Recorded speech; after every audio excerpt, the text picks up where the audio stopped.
نعم حدث تغييرات، ولكن على مستوى نمط اللعب لا. الله اكبر حق. عن موعد الاذان، موعد الافطار بالنسبه للاعبين، طبعا الحكم يعطي الفرصه للاعبين انهم يفطرون بجرعه ماء وشويه تمر، التمر الجزائري او التمر التونسي اللي يتشابه مع بعض البعض.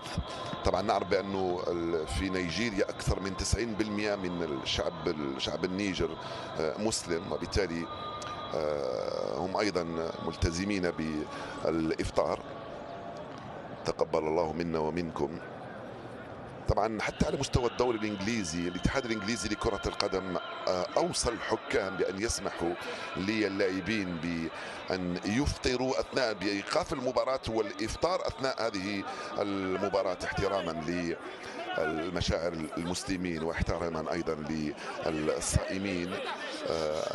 لقطة جميلة جدا وصور جميلة جدا بالنسبة للاعبين على خط التماس وهم يتناولون.